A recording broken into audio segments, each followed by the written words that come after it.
have sex.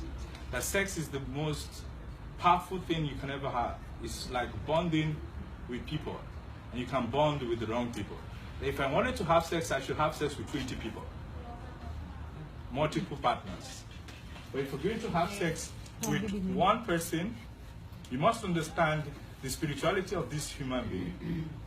Are there people who are going to take your destiny from you?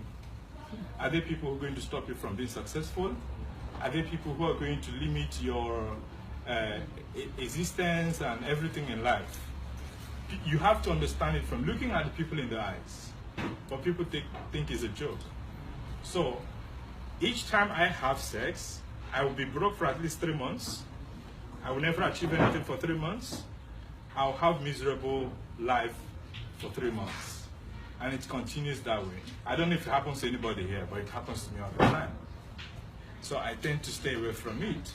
And now it takes us back to the monks in the Catholic Church, to the nuns, because we believe that sex can take away the purity of your spirituality. And this can only be understood by people who are connected to the earth, to the true religion of where they come from. But it's okay if Christians don't believe in it. That is their business. But in Igbo cosmology, we are asked to believe more in what and how we came into existence. Now, in Igbo land, we call tradition Omenala. O-M-N-E-A-L-A. Omenala, which is tradition. And in Igbo land, how many minutes do I have? You have time. Okay. Yeah. In Igbo land, we have Christianity as the current religion, which has completely deceived so many people. I have heard to take a lot of pastors to the shrine where I perform rituals, secretly. They're still on my Facebook. So when I talk about my religion publicly, they come into my inbox and say, Prof, please don't say this publicly. I say, no. When next few people inbox me, I'm going to list your names on my Facebook. Because they come to my shrine and then they say they come to take powers to go and perform miracles in church. So after church services in the morning, pastors go to the shrines in the evening and night to kill cows, goats, chickens, perform rituals, and go back to the church. And encourage people to disrespect traditional religion. But they come at night and commune with Ezenwine, the chief priestess of the shrine. And I find that very, very, very hypocritical. And I tend to release their names very soon if they do not stop. So now in Nigeria we have a lot of very, very religious people. We don't have spiritual people. We don't have people who ask questions. What they do is they believe what they've been told by the pastors.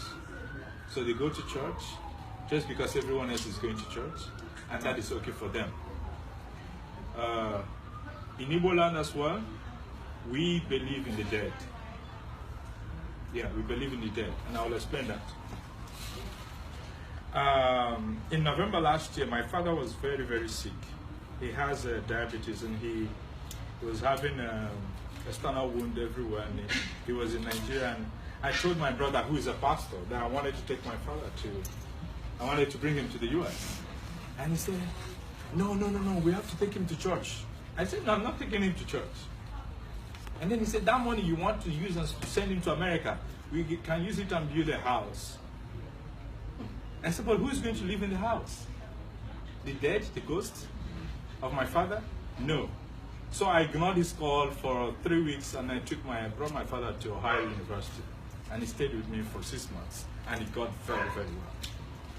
So he didn't die. No, but while he was in my house, so many people in my village were dying. And each time anybody died, I would tell my dad, oh, you know this person, he's dead. He said, no, I'm not going back there. I don't want to die like that. But this is the truth. Most of the people who died had kids who are very rich. But once they died, their kids were ready to organize huge funerals. They call it befitting funerals in Nigeria. Befitting. So they organize